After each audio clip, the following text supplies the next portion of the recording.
Adityanath new UP का मंत्र देते हैं, एक यूपी पर दम भरते हैं, लेकिन क्या अंदर खाने यूपी में अलग अलग राज्यों की कोई प्लानिंग भी बन रही है?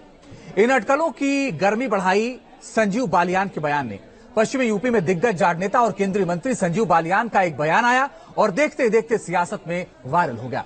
पश्चिमी यूपी से एक और बीजेपी के फायर ब्रांड नेता का बयान भी आया, जिसमें डर दिखाया मिनी पाकिस्तान बन जाने का। देखिए पश्चिमी उत्तर प्रदेश से वायरल हो रही इस खबर को।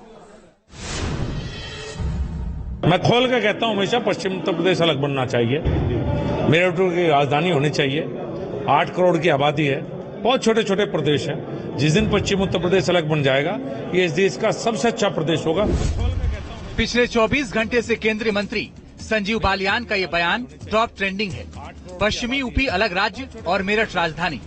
जाटलैंड यानी पश्चिमी यूपी में दिग्गज जाट नेता और केंद्रीय मंत्री जिस अलग राज्य का फॉर्मूला पेश कर रहे हैं, वो है हरित प्रदेश, जिसकी गूंज 1955 से लेकर 2013 तक न जाने कितने मंचों पर सुनाई दी।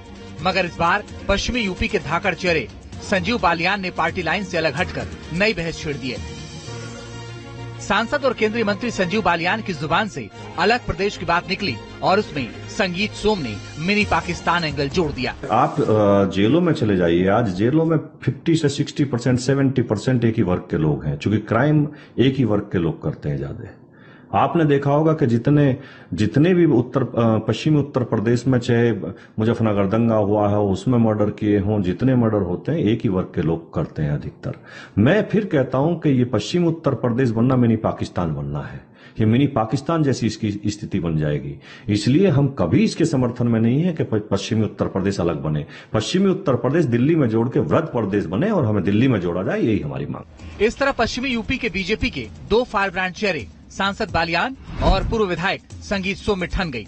ऐसे में सियासत कहां खामोश रहने वाली थी? योगी के यूपी को बांटने वाले प्लान पर क्या क्या हो चुका है या आगे क्या क्या होने वाला है, ये आपको बताएं।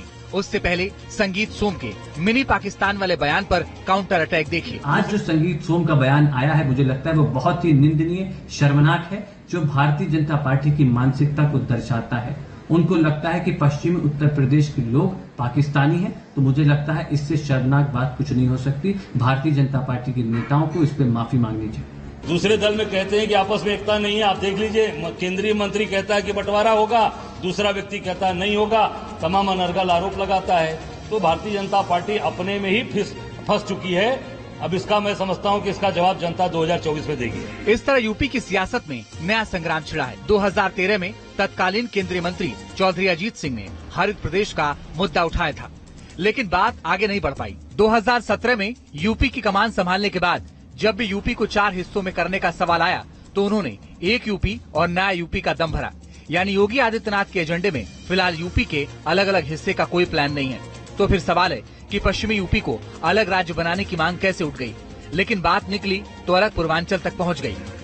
9 नवंबर 2000 को यूपी से अलग होकर उत्तरांचल बना था, जिसका नाम बाद में उत्तराखंड पड़ा। इस तरह से आजाद भारत में यूपी का पहला बंटवारा हुआ था। इसी के बाद से हरित प्रदेश की मांग जोर पकड़ने लगी थी और इसी मुद्दे को एक बार फिर संजीव बालियान ने हवा दे दी। Team news nation.